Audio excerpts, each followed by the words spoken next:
Oh no! Steamed clam, well, seem more red. Steamed ham, despite your ravages. Steamed clam, super good and sour. Steamed ham, I hope you're prepared for steamed ham.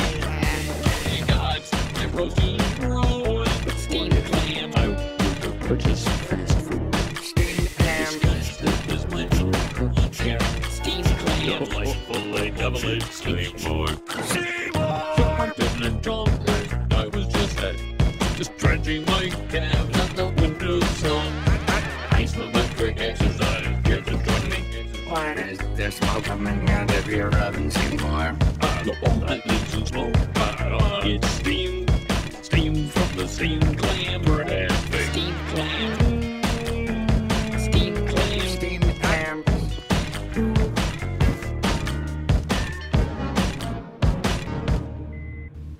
Superintendent, like your ready for watering hamburgers. I thought I'd bring steamed clams.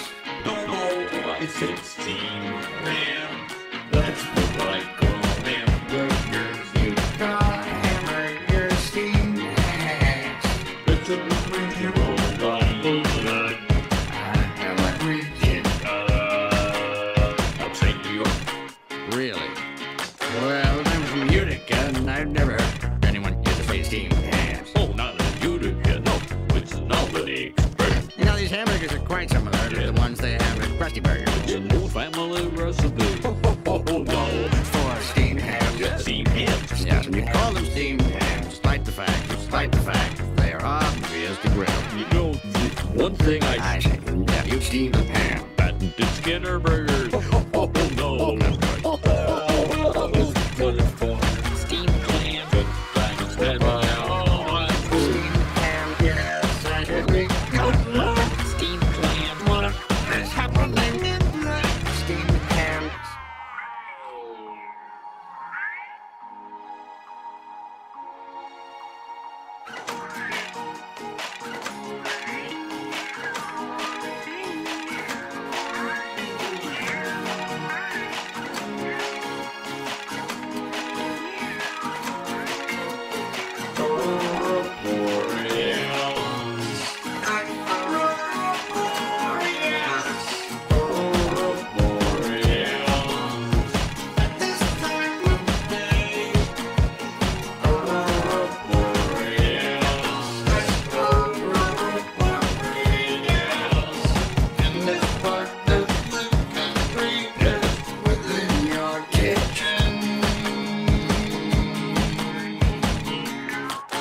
No. No, mother, it's just the northern line. No. Steamed ham, well, Seymour, I must say. Steamed clam. You are an odd fellow. You steam a good ham. Steamed ham. Steamed clam. Steamed ham. Steamed clam. Steamed ham.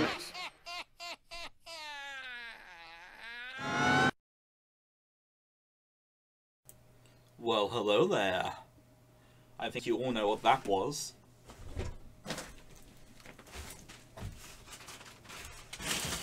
Don't worry though, your regular scheduled programming will be arriving in just a moment. I'm just setting up.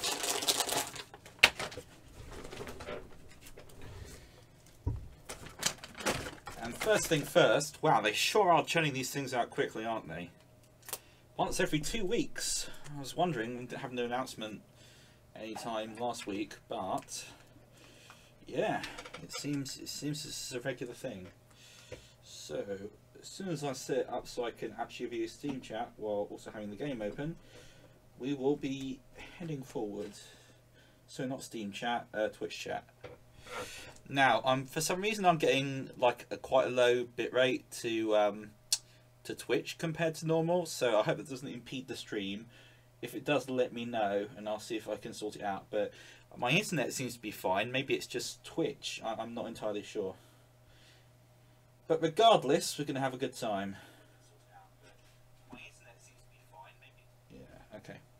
So that's all working. Now, with luck, I can get this to actually work.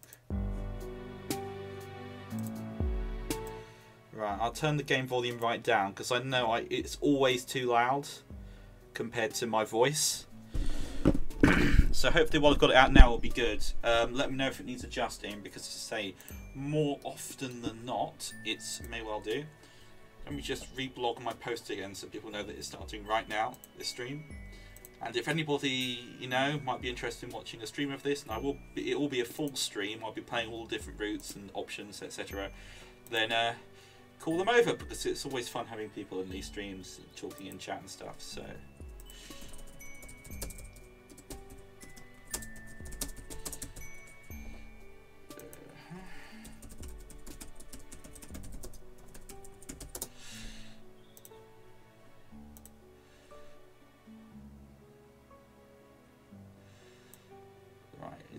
coming up as quite small at the moment, but I will be playing full screen, so that will probably change.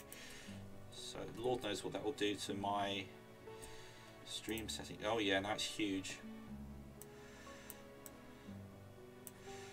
Okay, there we go. So almost there. And they sure are keeping me busy on the MSPA wiki, seeing as I'm one of the few people who's actually adding the content for these games. But, you know. So, let's get into the game. And here it is, of Ladies Grey and Lucy White.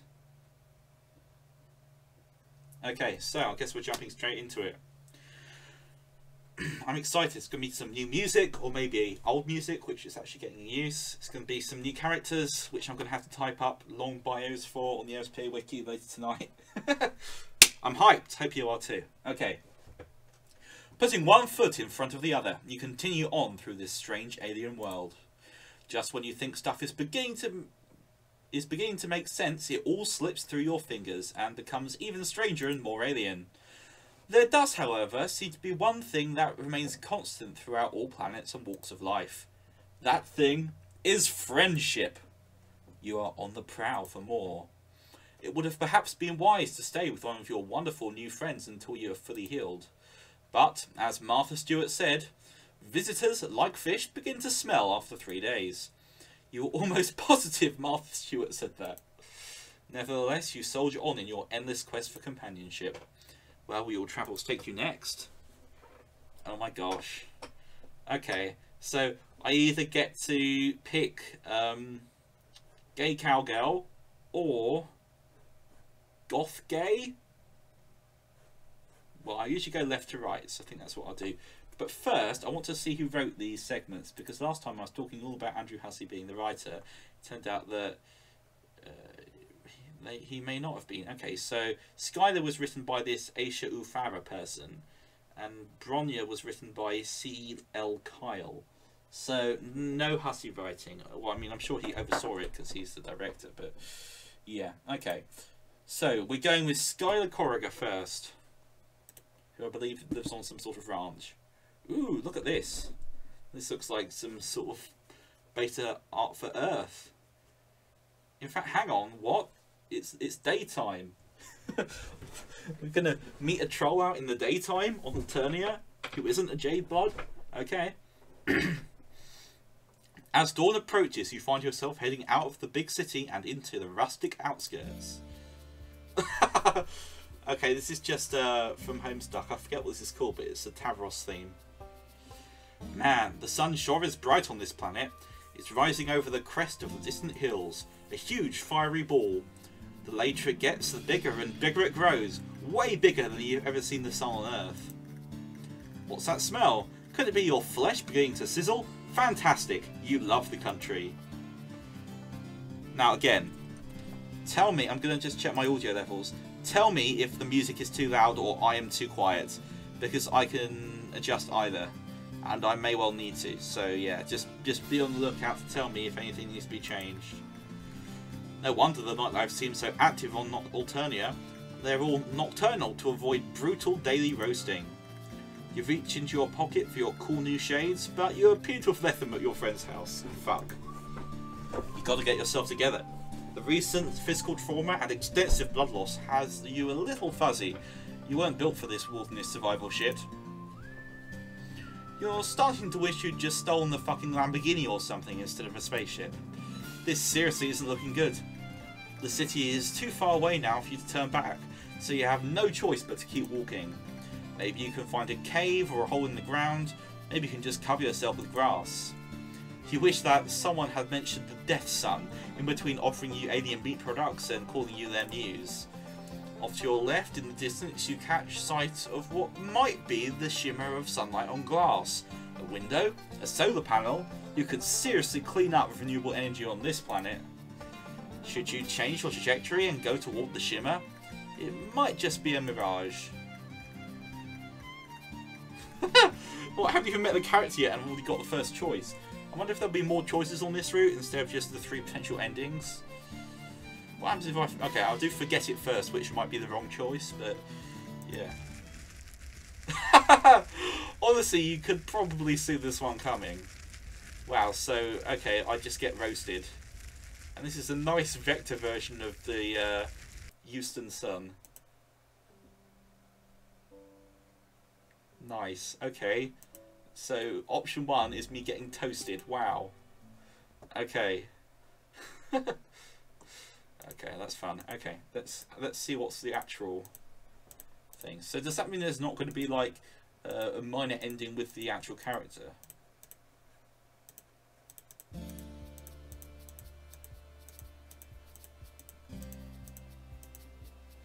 Go toward the shimmer. You turn your aching, stinging meat sack toward the distant, promising sparkle of safety and succor, whatever. You focus on just staying upright, one step at a time. Just keep swimming or whatever. God, this sun though, you need SPF 5 million for this nonsense. But then, almost like it has picked itself up to come scuttling to meet you, you suddenly find yourself in front of a long, low structure. You let out a yelp of anguish, pounding on the door. At least you hope it's the door. Whoa! Oh god, she would have like a Texas accent, but I can't do accents. Oh god, no, I can't do it. I suppose I could do like a sort of British countryside farmer. No, that wouldn't fit though. That would just sound weird. I might just do a regular voice. What in the world? The door opens and you fall inside with one of the most pathetic whimpers of your career. Blessed darkness closes in on you. From right beside you comes a snuffling yip, like some joker is making fun of your dire situation. Something warm and wet glides up your stinging cheek. Hold on, lady! Give him some room. A pair of hands help you sit up gently. I should probably try and do the Texas accent. How does that go? Hey y'all! I'm one of them Texans from America. No, that's not even an American accent.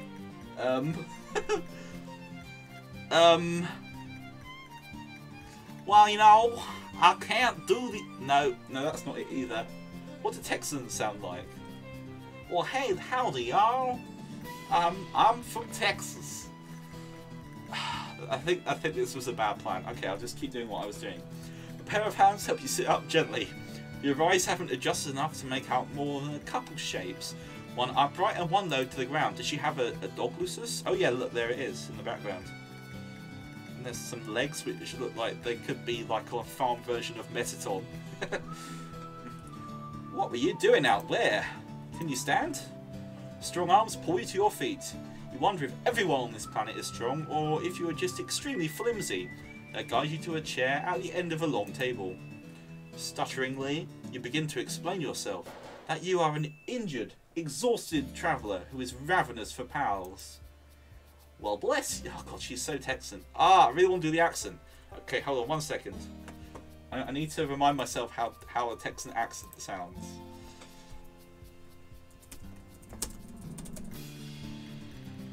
Okay, give me a sec, okay? I'm gonna do my due diligence, right? Okay. Texas accent. welcome everyone to my latest video, The Real Texas Accent. Welcome everyone to my latest video. That's Australian. The Real Texas no, that's still Australian. Okay, hold on, let's try this person. Cocaine. Can I say that on the internet? Okay, not that one maybe. How to speak Southern Part 2. Don't be fooled. Don't be fooled. I'm just speaking in an accent. I'm from Texas. From Texas. I'm wearing basketball shorts right now. I'll pop that later. How about you just tell me about... Well, that's kind of it. How about you tell me about them Texans, yeah? Well, bless your heart. No, that's not even it. Oh, fuck. Normal mother of small toddlers typically does. And she was yelling at them, and she was saying all these southern things that... And she was yelling at them, and... Oh, okay, I give up. You aren't here for this. Well, bless your heart. But hold on a tick. Oh, fucking hell. I try to do good voices. I cannot do... dinner's about to burn. Now that your rescuer mentions it, you do smell something. It smells amazing. Funny you should just blunder in here like that. I was just saying, wasn't I, lady? Or was it laddie? No, it was lady. It's been so long since we had any sort of guests who weren't Imperial drones or out to rob us. Maybe that's close enough. You rub at your watering, slowly clearing eyes, and when you look back up, your rescuer finally comes into focus. She's taller than anyone else you've met here, you think. Also maybe a little older? Not that you're an expert in troll physiology. She just has an air of knowledgeable competence. She's wearing a fringed jacket and holding up a plate. Well, there you go. Miraculous. That definitely wasn't a Texas accent. Miraculous feeling any better? By the way, my name's Skylar. Pleasure to meet you. I don't know what this accent is, but I'm going to stick with it. And here's Lady. Oh my god. What the hell? That's terrifying. She looks down, and at first you think she means the table, but then you look under the table at the giant monster dog looking up at you. You jolt so hard you almost fly backward out of your goddamn chair. Whoa there! No need for theatrics. It looks a little like one of those lassie dogs with the pointed noses, except enormous and pure white. Its barks practically shake the whole house. Hey there, lady. No need to be rude. They've clearly had one hell of a time, and they don't look dangerous. Just really peculiar. Besides, if they're trying anything, you and me can take them. Skylar puts her hands down on her hips, staring you down with thunderous yellow eyes. Right? No funny business, that's no funny business, you hear? That sort of mafia. Is it glitching? Let me check. I'm getting a fairly good bit rate. Should be fine. Let me know if it persists, yeah?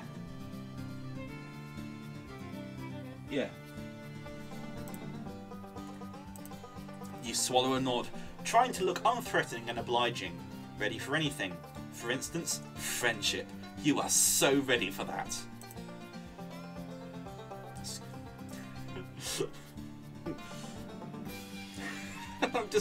I just love this concept so much. This is awakening something inside of me. Perhaps I am a country girl at heart, and I didn't even know it. Skylar sets down the plate she's holding. Here, have a grub cake. No, I've lost it. Hang on. Howdy all. Here, have a grub cake. No, that's not even it. Have a grub cake.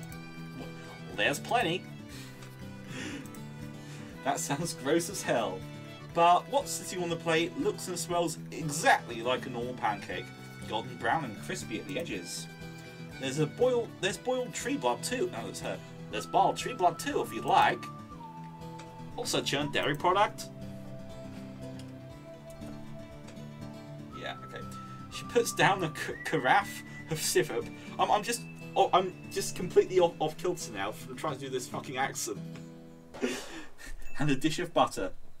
Man, everything here has really weird names. Skylar pours out a cup of some very familiar smelling liquid. Brown bean juice, you guess. Skylar raises an eyebrow. No? Well, that's just coffee. She sits down next to you. You're lucky you were only out in the light at dawn. Nobody wants to be out in direct Alternate sunlight besides Jadebloods. Howdy y'all, I'm a Southerner. And no offense, but you certainly ain't any Jayblood that I've ever seen. At first I thought you were some sort of mutated Lucis, cause you don't have horns and you're grunting and yipping up a storm back there. But you're an alien, right? Don't worry, I won't call the drones. I'd best get used to being around aliens anyway, seeing as how I'm gonna be seeing a whole mess of y'all coming next sweep. She laughs nervously. You aren't sure what she's talking about. Do you even need to specify that anymore? It's just natural law at this point. Gravity, the conversation of energy, and you don't know what the fuck is going on. Lady, would you mind drawing a bath for our guest? No offense, bud, you smell like you could use one. You can't argue with that. You offer her a cautious smile. God, she seems so nice and caring, but you've been burnt before, and cut, and generally kicked around by fate. It's a tough world out there, but you want to trust Skylar. Lady takes a bucket in her muzzle and runs out into the yard, getting up on her hind legs and batting the door latch to open it. It's adorable. Ooh. The sun is high enough now that the whole landscape out the side of it is washed in white. Oh god, the dog! Ah, it's sweet of you to worry. We'll have fun going outside for a little while in the daylight. Their coats reflect light or something to that effect. I don't really know how it works. I ain't exactly known for my scientific acumen. You tell her that she seems pretty smart from where you're standing. As cynical as you are becoming, you just can't help trying to be her friend. She's so nice and, wow, really pretty. Not that that's a requirement for friendship, but your retinas would have to be way more scalded than they are not to notice that. That's nice of you to say, but it wouldn't even really matter even if I was a bona fide genius. Someone of my caste could never hope to rise up in the ranks. Best I can hope for is hauling crates on some cargo vessel. Ranks? Cargo vessel? You swallow your bite of grub cake, ready to ask her if she is thinking about joining the military, but just then a swell of noise erupts from outside the house. Shouts, crashes, and the lady's frantic barks. Skylar gasps and launches herself out of her chair, knocking over the carafe of syrup. It oozes across the tabletop in a sticky wave. Oh no! Oh no, not now! What the hell is going on? Bandits! Goddamn Lucis thieves! Oh no, what cow rustlers? Dog rustlers? You don't get the chance to ask anything else before Skylar careens through the door, throwing up an arm as blazing white light pours in. Wow. Oh god, she's going to go outside and burn up! She isn't thinking straight! You've got to do something! Okay, what do I do? I'm going to try helping her first. What the hell? You've already experienced the Alternian sun. It sucked a whole lot. Maybe now we'll suck less because of how bad it sucked then. Just a sliding scale of suckage.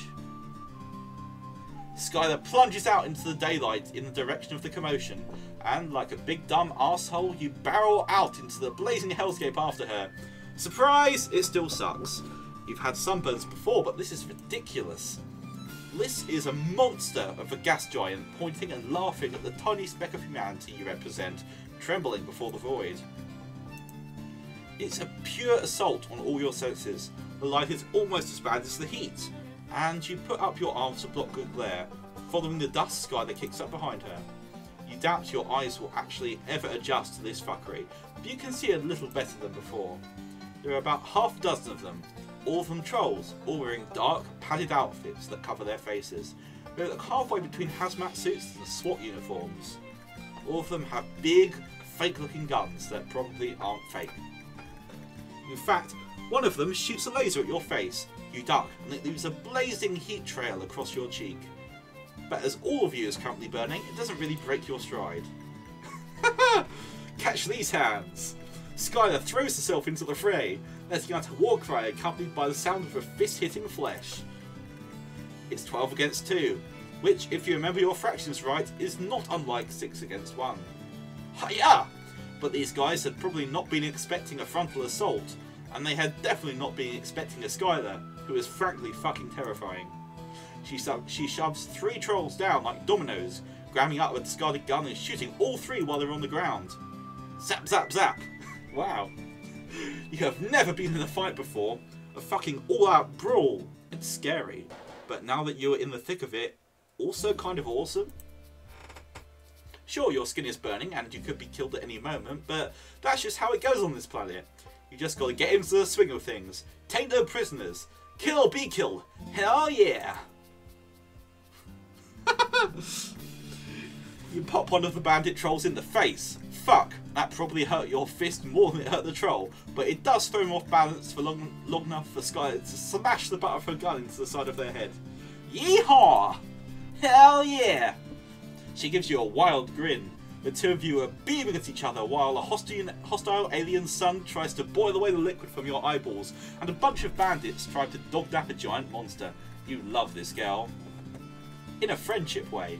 But still, you love her. You make an awesome team. Another troll comes up behind Skylar and she smashes an elbow into their throats, grabbing them by the front of the uniform and suplexing them onto the dusty ground. She wails on them with her bare hands. God, she's really hot. This is awakening something inside of me. Get, lady! Oh, right. You stumble over... Oh, she was talking to me. Get, lady! You stumble over to where the Lucis is thrashing inside a big black net. You don't have any way to cut her free, but she's already doing great on her own, biting through the fibres with her big sharp teeth.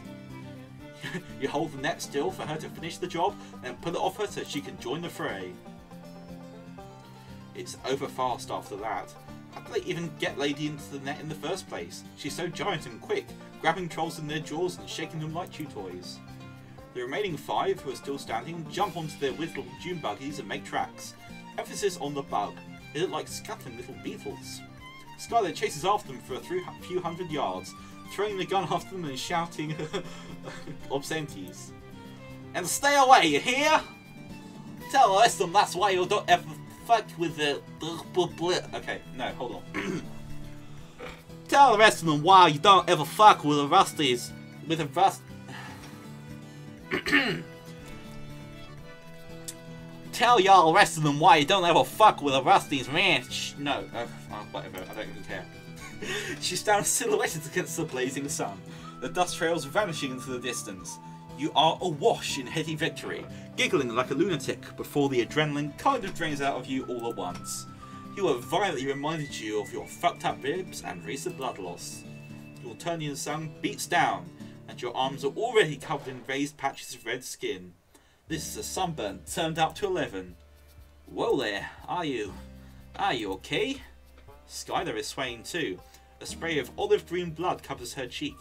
At least the rainbow blood on this planet means you can be sure it isn't hers, but she still looks rough. Kind of how you feel. Lady! Come here, girl! Wow. You're gonna sit down. Maybe just take a little break. The pale landscape swoops, going even paler. No, you can't rest here. You'll die, dumbass. I'm not letting anything happen to my new best friend. Get up! New best friend? Holy shit! That makes you so happy. You absolutely can't die here. Not when you've just made such an amazing friend. Somehow, the 2 of you manage to drag each other across the yard and towards the house. Hive. You're going to get this lingo down if it kills you. Whenever you feel yourself about to fall forward, you lean on Skylar. When you start to fall back, Lady is there to brace herself against the back of your knees. She is such a good Lucis. You wonder if she'll be your friend too. Her muzzle is dripping with a soup of multicoloured alien blood. When you get back into the darkness of the hive, you can't see shit. Dang, your species really ain't suited for this kind of environment, huh? You can't even see in the dark. Oh, it's very faintly her face there. In demonstration, you walk right into the table. You've about had it with tables. You're sworn enemies at this point. Please don't knock down my nutrition platform. I built it myself. She sounds exhausted but giddy. Dang, you really did that thing, didn't you? You kind of want to go in for the hug, but that sunburn is really something. It feels like tiny needles piercing your arms and cheeks. The back of your neck is a colony of fire ants. Oh yeah, feels real bad, don't it? Come on, there's only one cure for sunbash. Scarlet takes your hand. Gosh, this is next level friendship stuff. She leads you through her hive. And who knows if you are ever going to get all your vision back. Maybe you are just blind for life. You have to get a cane and a whimsical aesthetic and learn to navigate the world by smell alone. No, that would be stupid. Here we go. My coop isn't huge, but you're kinda scrawny. What are you waiting for? Take your clothes off. Man, the sun must have fucked you with more than just your eyes, because you could have sworn the Skylar just told you to take your clothes off. You seriously are not getting into my Rakupakun in these filthy rags? I'm not even sure what these clothes were supposed to be originally. Yeah, you aren't so sure about your look either. Another new friend of yours told you it was rad, but you were both a little high at the time. You might be a little high right now. You wonder if sunstroke causes auditory hallucinations. Also, you don't know what a Rakupakun is. Huh? Really? Then what the heck do you sleep on in your planet? You hear a rustling, followed by the sound of clothes hitting the floor, and then a weird gloop gloop, like someone getting into a bathtub, only thicker. If the troll didn't have sulfur, well, I don't really know what would happen. But I reckon it wouldn't be great. It can speed the healing process for burns and small wounds. I'm not sure what it's going to do to your weird alien anatomy, but... oh, that was a mistake. But I don't see how it's going to make it any worse. You can tell Skylar that, in your experience, things can always get worse. Especially from her perspective right now, since she's about to see you naked. Nothing like a little self-deprecating humour as an A+ cover for crippling insecurity. Skylar laughs. Come on now. I'm sure you're a perfectly healthy example of your species. Just get in already. I promise this isn't any sort of pale solicitation, or flush for that matter.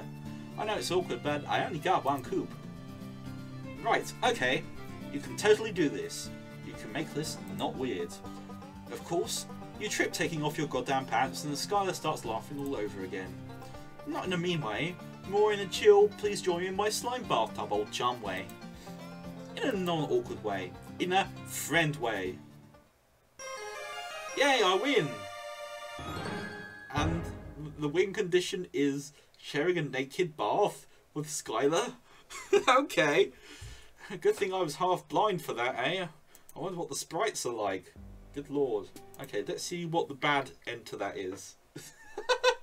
Wow, okay, that was a blaze of something. Okay, so I've got to stop her from running out into the sun.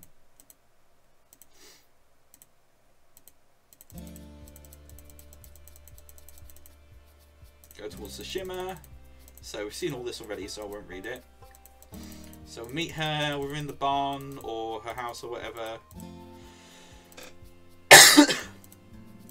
Giant dog. I know the score.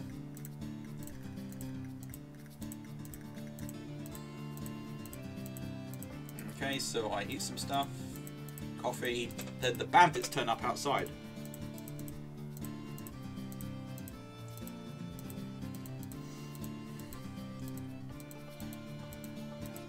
Okay. Oh no, not now! What the hell is going on? Bandits! Goddamn Wilson's thieves! Stop her! Skylar is bigger than you, and she has the strength of both desperation and a superior genome, so you don't feel great about your chances. But you have to try. Skylar is too upset to be careful. You have to stop her from hurting yourself. You stumbled into a house all gross and pathetic and alien, and she didn't turn you away. She gave you pancakes, for Christ's sake. Grub cakes, whatever. And it isn't just the sun. From the number of voices, there's got to be 23 people out there. She doesn't stand a chance. You run up behind her and hook your arms under hers, holding her back by the armpits. She struggles, jabbing her elbow into your aching ribs. Let me go! You don't understand, they'll take her. Lady! Again, the accent is not happening today. I don't know, she's dropped her weird little thing, whatever that is. You hold grimly on, going limp and using gravity and your own dead weight to pull her down to the floor.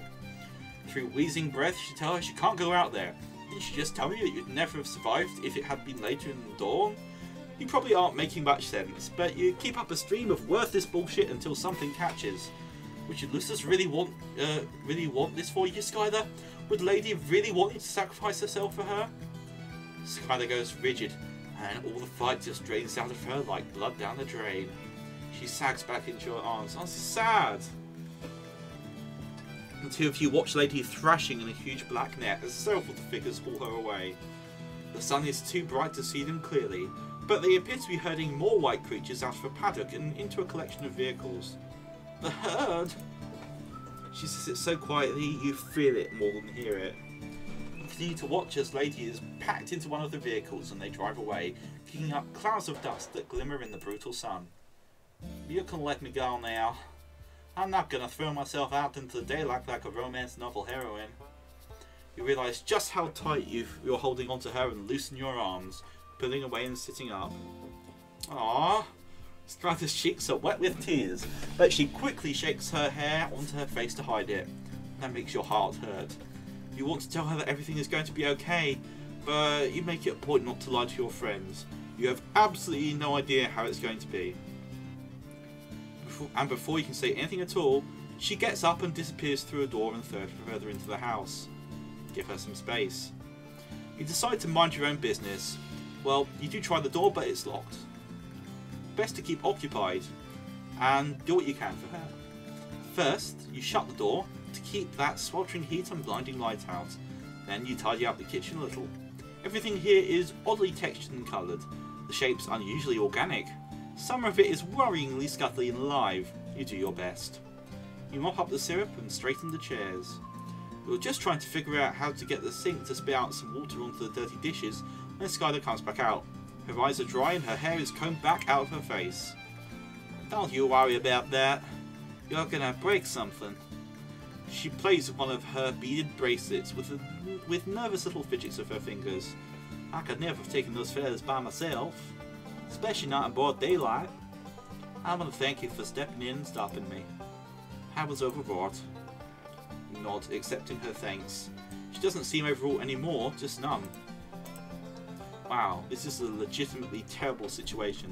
Not even in a dumb, zany way like all the other horseshit that has happened to you recently.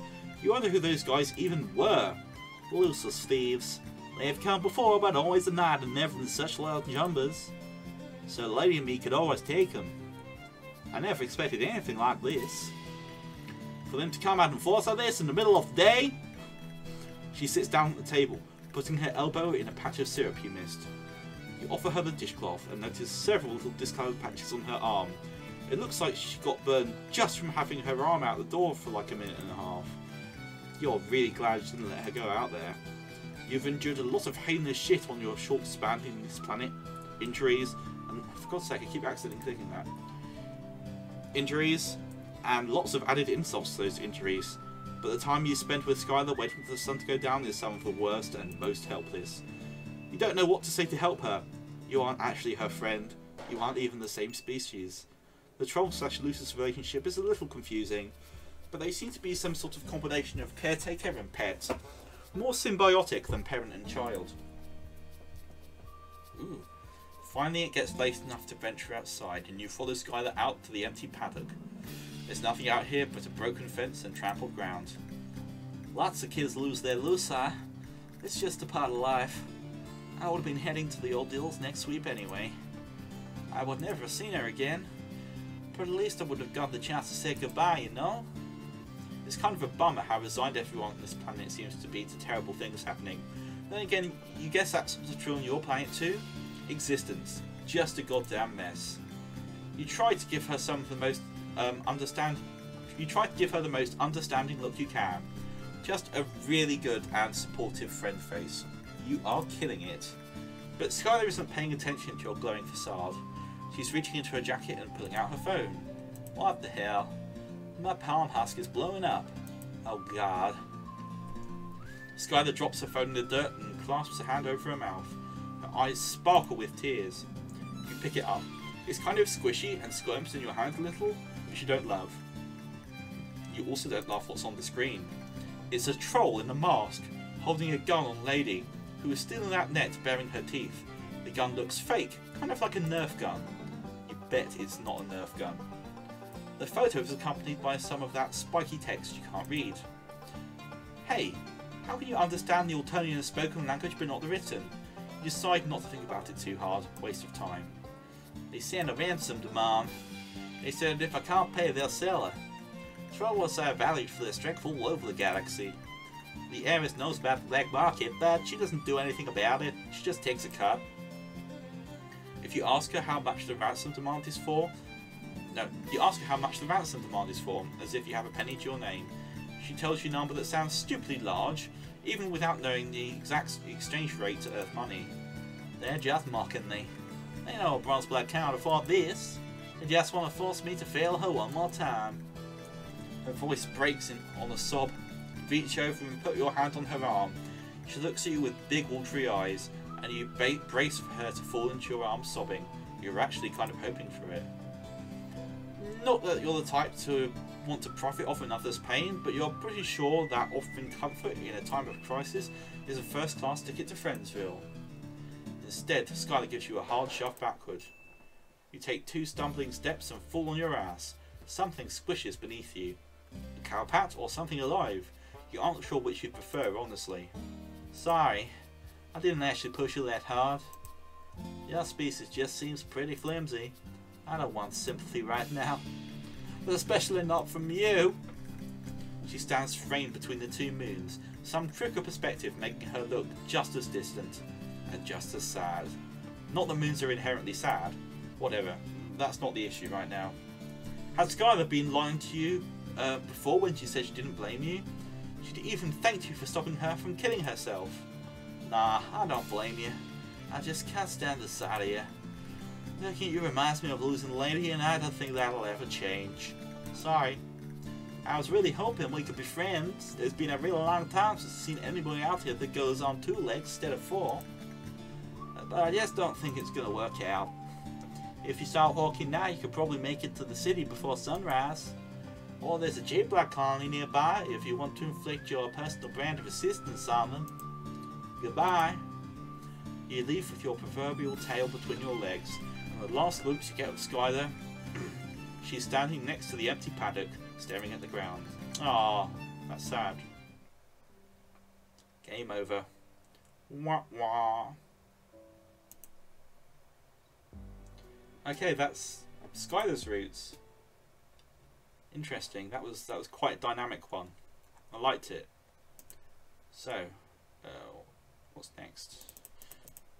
We have, I forget what her name is. What's her name? Bronya Usama, who I don't really know what to expect. She looks sort of like a goth. She's got the virus sign. I want to see who wrote. So Skylar was. I know I've checked this before, but I can't quite remember. Yeah, it was Dapper Dueling, and Brony's is Phantasmagoric Walks. Okay. So, Shelby Crank wasn't the colorist. Or the character artist for this one. They do look slightly different. Yeah. So Skylar was written by Aisha Favre, who did Amicia's last time. I can kind of see that. And C. Kyle is Bronya's writer. I don't know who C. Kyle is. So let's have a look. Hey. Ooh, cave. You've been travelling through a cave network for a while now. The rigid stone is a welcome respite from the eerily organic infrastructure you've been encountering, but it is also proving an unwelcome respite from friend-making. Maybe it was too much to hope for, that this cavern would be the home to another potential new buddy. Maybe leaving the big city behind was a horrible mistake. Just maybe, these dark, cold tunnels are completely devoid of... Oh, hang on, there's a bunch of buildings in the distance.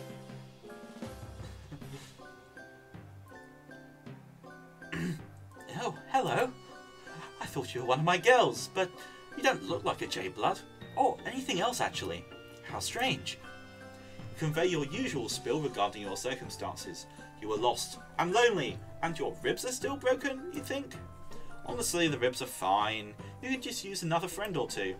I see. My first responsibility is to my Jades and the Mother Grub, so I can't make any promises of friendship just yet. But you do look like someone but you do look like you need someone to take care of you. Here in the Brooding Caverns we follow just a few simple rules. 1. Don't invite drama from up top down below. Protect the mother grub. We have no hierarchy, but do what I say. Let's do everything we can to keep our current records of dozens of sweeps without any jades being cold. You're not sure what half of those words mean, but you nod your head. So this is canonical breeding caverns, which is really interesting to see. Good, I'll take you to our hive. Follow me. You follow her into her hive, which looks like a school or some kind of dormitory with multiple rooms and multiple floors. Usually one of my jades are around. I suppose that everyone is out watching the Imperial drones arrive with the filial pails. Girls, we have a visitor to our caverns. 1. Do not be alarmed by their bizarre appearance. They seem to be harmless and quite weak. 2. Do not give them more injuries than they already have. Our visitor deserves a warm J-blood welcome. She claps her hands. No one else is around, but you stand to attention and give her the thumbs up to show you read her loud and clear. You notice that she called you visitor and not friend, but that's okay. You can do whatever it takes until you're upgraded from visitor to friend, or at least charity case. Oh my god, look. This is amazing. It's like a schoolroom, there's little grubs and raccoons. I love it so much. I wonder what that says. I still can't read Alternian. Okay. This is like, everyone needs to update the MSPA wiki after this, because this is a lot of world building and someone needs to put it in, and I don't think I can do all of it by myself. I'm only one person. So please update the MSPA wiki with some of this, like the Brooding Caverns and the Revolt of Jade Bloods and stuff about the ordeals and the life cycle of trolls. It's interesting. You follow her upstairs and she stops at a big room on the 2nd floor. When you step into it, you have to clap your hand over your mouth to keep from gagging at the revolting sight. There are big, baby-sized larvae-looking things all over the floor, squirming around and crying, and inchworming out of kiddie pools of green slime. What the hell? This is our nursery. Most of these wigglers are sick or injured, so we look after them in here until they're well enough to go back out into the caverns and spin their cocoons. She looks shifty all of a sudden, giving you some side-eye, like she's sizing you up. You try to look very non-threatening and also 100% trustworthy. We keep this nursery on the down low. It's not against any laws, but it's something of a break with tradition to save any of the grubs instead of letting them just die. To tell you the truth, I'm not... For Christ's sake, keep doing that. To tell you the truth, I'm not sure why we do it. I guess it just feels right to me to take care of them, the same way I take care of my jades. A nursery, huh? Look around again with this new information. You guess you can sort of see how the wigglers look like babies. You can't believe that one of these things could grow up into anything that looks like Bronya, but this is an alien planet, so who knows. She takes you over to the shelf that seems to hold medical supplies. You're not sure what can be done for your broken ribs, but maybe she has some kind of alien technology that can help. But when she starts going through the cabinet, you don't see anything that looks high-tech like the thing that fixed your arm. I guess most of what we have here is stuff for wigglers, and I'm not familiar enough with your bizarre anatomy to know if it will help. But if you're not completely sure how to do something, it's best to try anyway. 1. Even if you fail, everyone else can still learn from your mistake. 2. Maybe you won't fail. You never know. Excuse me. Getting a dry throat. You're not so sure about applying this ethos to your broken ribs, but she looks so determined. It might be rude to say no. This is the first choice. Okay, go for it.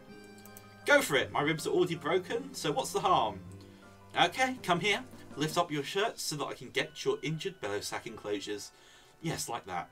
Turn the part that's all bloody and horrifying towards me. She has something that looks like some kind of ointment. It's a shade of bright green, similar to the slime beds you see around the nursery, and it also seems to be glowing. Seems like there's nothing wrong about applying it to your skin. Despite your optimism, the second Bronya rubs some of it onto your broken skin, you feel a searing hot pain like you just got doused with poison. You flinch back instinctively. Your momentum carries you too far, and as you step back, you trip on something behind your feet. You cartwheel your arms, but it's no use. You're going down, you're yelling timber. You feel something soft and squishy break your fall.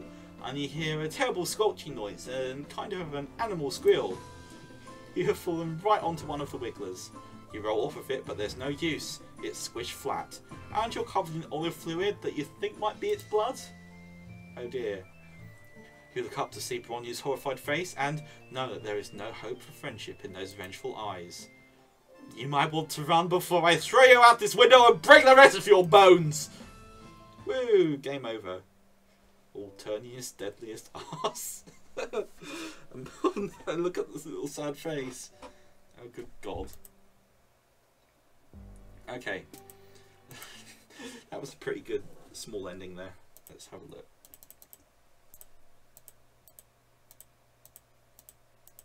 Okay. So. Here we go. This time I don't accept the ointment.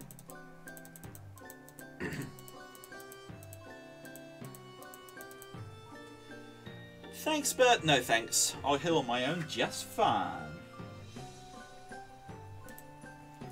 Oh, well, if you're sure. I'm worried about you, though.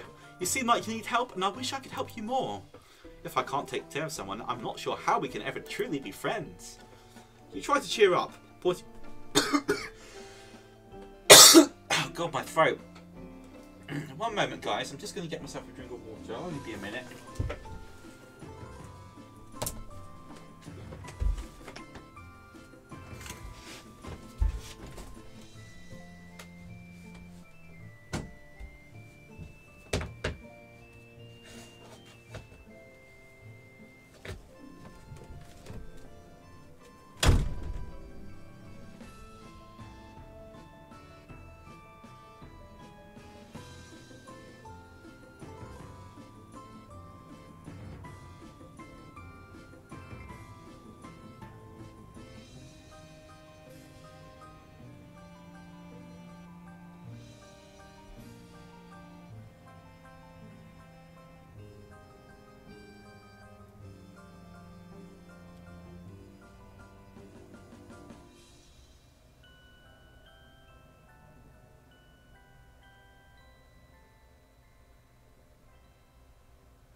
I returneth.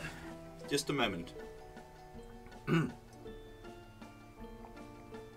That feels a lot better. That's what I get for talking for so long.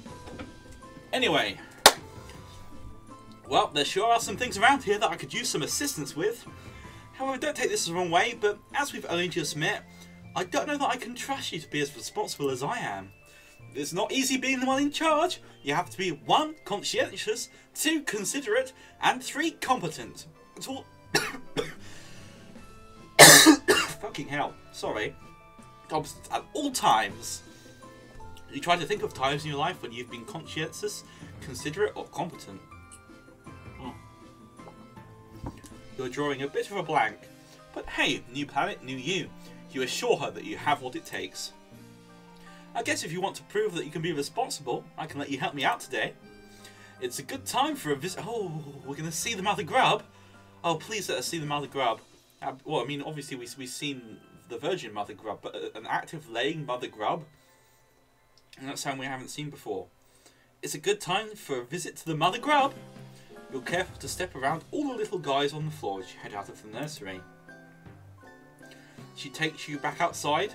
And these caverns are even bigger than you first realise.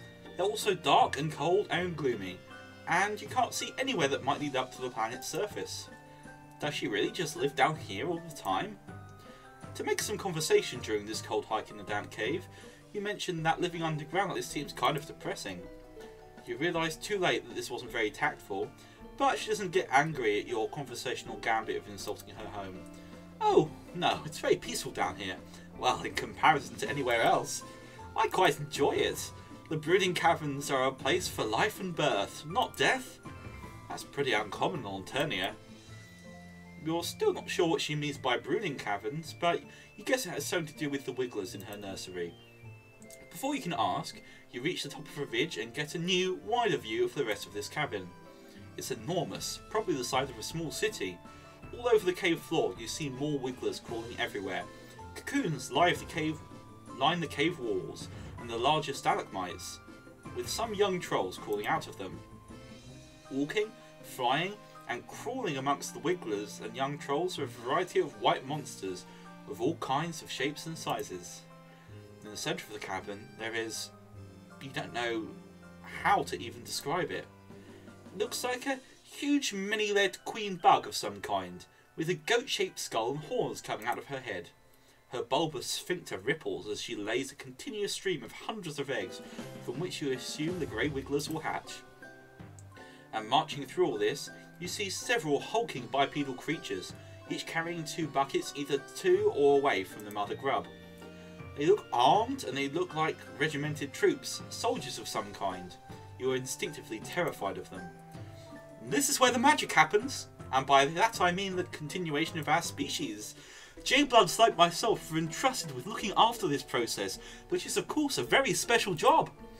1. The Imperial drones carry filial pairs of genetic material to the mother grub for her slurry. 2. She lays eggs that hatch new grub broods. 3. After the wigglers emerge from their cocoons, the new trolls will go through the trials, and the ones that make it will be selected by Lucis to help care for them. Together, the young trolls and the Luci go up to the surface together, where the trolls will grow up, or get cold, or whatever. As Bronja explains troll reproduction to you, one of the Imperial drones veers sharply to the left and in the process tramples over a few wigglers and young trolls. The drone continues on, but several of the Luci cry out, crowding around their dead or injured charges. There it is. One of them, a gigantic beast that resembles a bison, bellows and rears up on its hind legs, hitting one of the other Luci with its front hoof. Oh jeez, not again. This kind of damage control is a lot of what we have to deal with. Whenever a Lucis goes rogue out of grief or confusion, there's a potential for it to lash out at other Luci, the wigglers, or the mother grub herself. We J-Bloods cannot let that happen! She looks so concerned, a marked contrast to how confident she's seen before now. You offered to help her out earlier, and it seems like now's your chance. Someone has to stop that rogue Lucis, and that someone could be you? Wow, okay, this is kind of similar to the last time. Okay. Last time, action pushed us forward, so let's go for it, even though it might not this time. Fight the monster. Save the day. You've got this. The bison Lucis seems to be causing quite a ruckus. Other Luci have now gotten riled up too, with some of them trying to gather wigglers to keep them out of harm's way and others just getting hyped to thrash. It seems like it could turn into a monster stampede, and they're close to the mother grub's big soft vulnerable abdomen. Not great. Fighting a monster single-handed seems like a daunting first step in a friendship, but you did tell her you could be responsible. You square your shoulders and tell Bronja that she has nothing to worry about. You're going to stop that Lucis, calm down all the other Luci, and protect the mother grub, all without breaking a sweat and hopefully without breaking any more bones either. Well there, I was just going to suggest that I go after it while you stay here. You seem kind of weak and fragile, even apart from your injuries, I mean. I don't want you to get hurt worse, and I'm not sure I'd trust anyone other than myself to take the lead on this. That wasn't quite the reaction you were hoping for. Normally you would be all about sitting back and letting her protect you, because, well, protective and responsible is a good look on her. But desperate times call for desperate measures, and you don't know how else you're going to prove yourself worthy to be her friend. You do your best to project an air of confidence, or at least competence. You assure her that this is no sweat for you. You take down raging bison back on your home planet all the time. You're known for it, actually. Well, if you say that this isn't your first ungulate roping gallop exhibition, I'll believe you. I'll come back and let you give it a shot. But if it gets too overwhelming in there, I'm right here. 1. Caring for the mother grub is my responsibility as a J-Blood. 2. I'd never abandon a friend to deal with a mess on their own. If we end up being friends, that is. Oh hell yes. Now you have reason to hope. You approach the rampaging bison with caution. Do all bison have horns like that? Maybe they do, I'm no bison expert, but you're pretty sure they don't all have teeth that nasty. Bison on Earth mostly eat grass, don't they? This guy doesn't look like a herbivore. At first you try to calm Lucius down by talking to it, but your soothing words have no effect. In fact, you might have just made it angrier by suggesting that it pause and take some deep breaths in reaction to its trampled charge. You're not even sure it can understand human speech to think of it. You circle around it, wishing you had some kind of lasso or something. Maybe you can herd it away from the mother grub. You look around to see if any of these other Lucia look vaguely like Earth shepherd dogs, but no dice. You hesitate too long, the Lucius turns away, its furious eyes falling on the mother grub. It stamps its hooves, snorts air out of its nostrils, and screams in a way that sounds a lot more hellish than you imagine normal bison are capable of. It's obviously about to charge, and you can only think of one thing to do. In desperation, you leap forward and tackle it football style, doing everything you can with your flimsy human body to drag it onto its side. It half works. You plough into the Lucius and stop it in its tracks, but it topples over onto a nest of wigglers, taking you down with it. Wigglers and young trolls go bouncing everywhere, squealing and distressed, and the Luci descend upon you in a rage. Everything is chaos for a while. You're trapped beneath the bison Lucius, which is very worrying for all your body parts, and you think you might feel something important rupturing inside you. But hey, on the bright side, this crushing mass is protecting you from all the other pissed off Luci trying to attack you. Just as your whole breathing situation is starting to get dicey, you hear a commotion and what sounds like possibly the trouncing of some of the small Luci that were trying to get you. The crowd of beasts around you scatters, and then you hear her. Oof! I'm having a hard time getting this thing off you. And he's still very angry. He keeps trying to kick me. Where's a bronze blood when you need one? You don't know what that means, but you're very grateful that she's here to help you. You try to communicate this, but it comes out garbled from all the blood in your mouth. Maybe don't try to speak, or move, or help. You experience a sinking feeling that could be related to your diminishing odds of impressing Bronya and becoming her friend, or it could be the compression of all your internal organs. Either way, it's tough to feel optimistic right now. You experience a sinking feeling that could be related to your diminishing odds. Okay, that was weird. Maybe that was a glitch in the script there. But before you can give in to complete despair, you hear other voices. Your view is blocked by the mass of bison flesh on top of you. But could it be? Are these other people here to save you? Finally! I was wondering where all of you had gotten off to. Let's all work together, girls! You two grab his horns and keep the head still and keep it from biting anyone. Two, the rest of you come around with me to its backside so we can push it without getting kicked. You hear some grunting and some muttering, and the bison starts making noises that sound more confused and less furious. The pressure and pain on your chest briefly spike in intensity as the thing's weight shifts, and then they must succeed in dragging it off you because suddenly you can breathe again.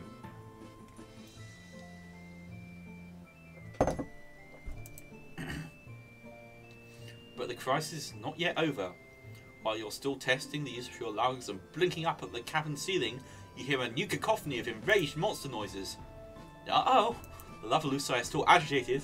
Get down there and try to calm them down! Protect the mother grub! You try to lift yourself to see what's going on, but putting any weight on your arms makes you feel like maybe all your bones got turned to confetti. Like painful, painful confetti. You feel strong hands propping you up gently, and your head is in Bronya's lap. You try to focus more on how this is a nice place for your head to be and less on the pain. This is not good. I don't know if my jade can reach the stampede in time, and the mother grub could get injured. Not to mention all these wigglers in danger. Oh no. You didn't think the situation could get any worse, but now you see that several of the Imperial drones that had been about to leave the cabin are turning back, drawn by all the noise and chaos. But maybe this could be a good thing? Maybe they can instill some order? Fuck! They're gonna kill everyone! She scrambles to her feet, in the process letting your head whack down on the cave floor. Your vision swims, but you can still make out the drones firing indiscriminately at the Luci, at the grubs and wigglers, and at the jade bloods. One laser beam skims the side of the mother grub's massive midsection, and her scream is so loud that the ceiling shakes and a few of the stalactites shake loose, falling on drones and Lucii and Wigglers alike. Jesus Christ. Hope this sort of thing doesn't happen often, otherwise things aren't looking good for the continuation of the species. It's a total catastrophe. A whole rainbow's worth of troll, wiggler and lusus blood is spattering the cavern walls. Bronya seems paralysed by the chaos, looking from her jade to the mother grub to the imperiled wigglers. Actually, I was reading it as imperial at first. Imperiled wigglers, like she's not sure who to help first. I can't believe it! This is the worst disaster we've ever had down here! And all because I thought I could sit back and let someone else be responsible for once.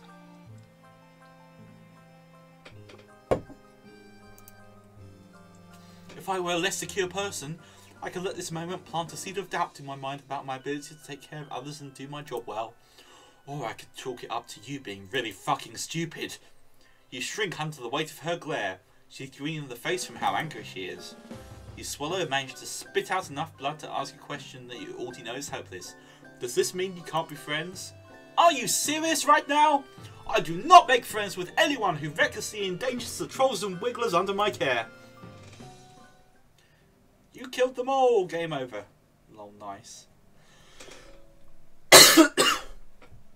Sorry. Ugh. God damn it. Anyway, yep, this was a disaster. Let's let Bronya deal with it herself.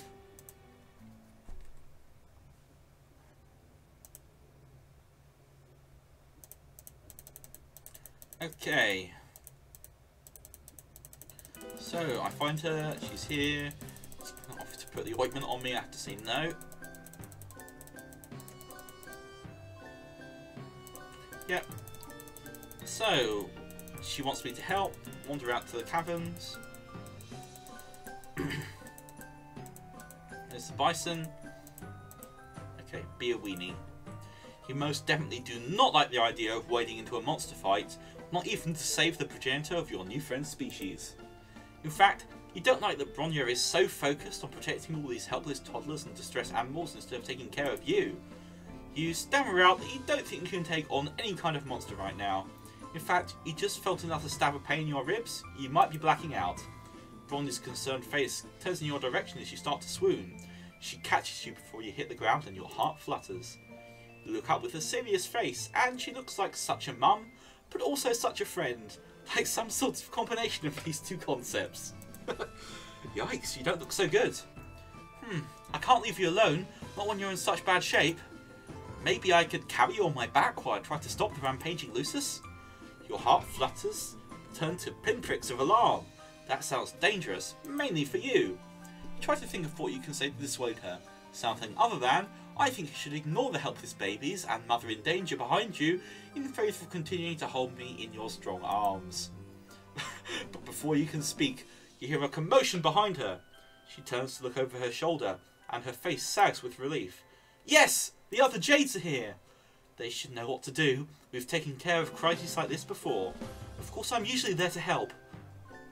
If you crane your neck, you can just glimpse a crowd of trolls corralling the rogue Lusus away from the mother grub, while other trolls calm the remaining Lucii and sewer up any wigglers in harm's way. It looks like I needn't have worried. They're more than capable of stepping in while I'm otherwise preoccupied. I'm so proud! You take this opportunity to compliment her on what a good leader she must be, to have trained the others so well. Super smooth. She beams at you and sets you down carefully on the cavern floor, kneeling at your side. That could have gone quite badly. I'm glad I didn't make the wrong choice when I stayed to help you instead of rushing off. It just goes to show, sometimes the best thing you can do for the group is to take care of the weakest person in it. You kind of want to object to being called the weakest person, but you did just fake a fating spell for attention. So maybe now isn't the best time. Instead, you thank her sincerely for sticking by your side. The two of you watch together as order is gradually restored to the chaos below. And even with your injuries, you feel close to content and quite hopeful about how this relationship is progressing. You notice that at your side, several wigglers are blindly squirming around, confused and crying. There are some young trolls here too, looking around all lost and bereft. You're not sure if their Lucii ran off with the others that got involved in the fracas, or if these little guys are orphans now. Now that you're seeing them out in the natural cavern light, wigglers look less like maggots to you, In fact, they're even kind of cute. You can see why Bronya would want to take care of them.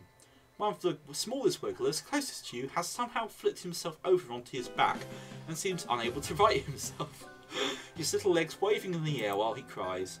Trying to be careful with your ribs, you reach out to scoop him up and cradle him to your chest, rocking him back and forth until his cries quiet down. Wow, you have a strong nurturing instinct. I think he likes you. You almost look like you could be his Lucis, or a Jadeblood. You are pleased that she approves of your caretaking display. The wiggler's cough breaks through your haze of smug satisfaction, and when you look down you realise he seems to be having some trouble breathing. You point this out to Bronya.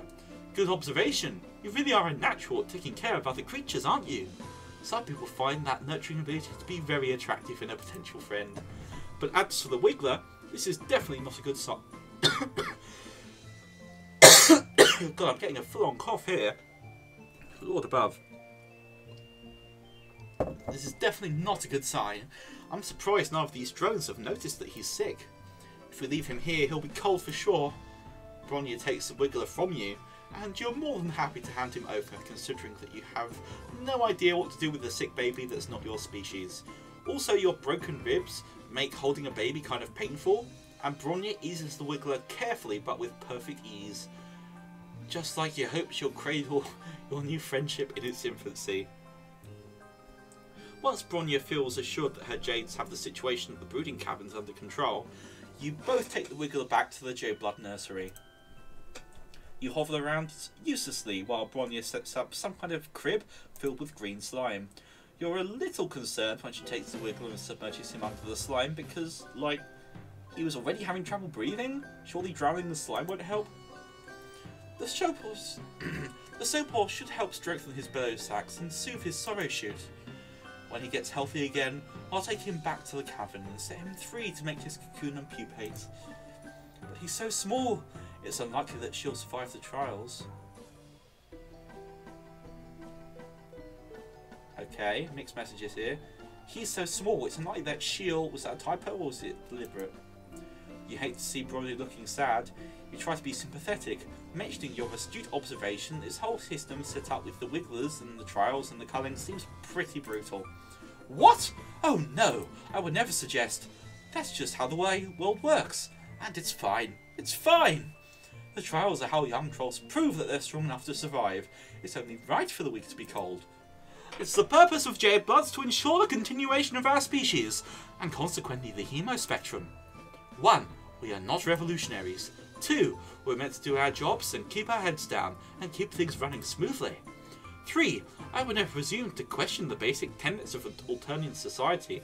That would bring negative attention from the high bloods, and I just want to keep my jades safe. You look around the nursery, and all these injured or underdeveloped wigglers that Bronya was apparently supposed to let die. You think it might not be true that she doesn't question the way her world works. She's looking at you like she's scared you'll call her on it and expose her altruistic tendencies. You tried to salvage this conversation thread. Did you say that Cullen Wiggler sounded brutal? You meant neutral. Yes, you feel 100% neutral on this topic. Neither committed to the Cullen side of things, nor eager to take up arms in revolution. Ah yes, neutral is how I feel about it as well. What's a good word to describe exactly how I feel about all controversial political subjects? Did I mention that keeping this nursery isn't technically illegal? Because it isn't. Technically. There is no reason for any of Triz's drones to come investigating our hive. If any drones do come knocking, we have nothing to hide. No borderline revolutionary ideas will be tolerated within these walls. Oh. Bronya laughs nervously and looks around the room, like she's making sure that any Imperial drones in hiding heard her announcement. You feel bad for how nervous she is. You didn't mean to freak her out. You tell her that she sounds super convincing. And why shouldn't she? Because she's clearly telling the truth.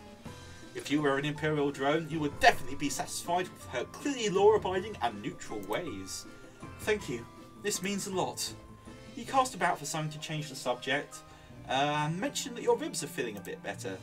Bronya's face brightens, and she lifts up your arm gently so she can touch the injured part of your torso, examining it in her typically responsible and authoritative way. You shiver. I wonder if her touch has healing properties. I'm glad to hear that. After all, I don't like it when my friends suffer. Your heart leaps. You look up, scarcely allowing yourself to hope. Could it be? Or was she just making a general statement? If you're not in any more pain, hopefully that means your injuries will heal soon.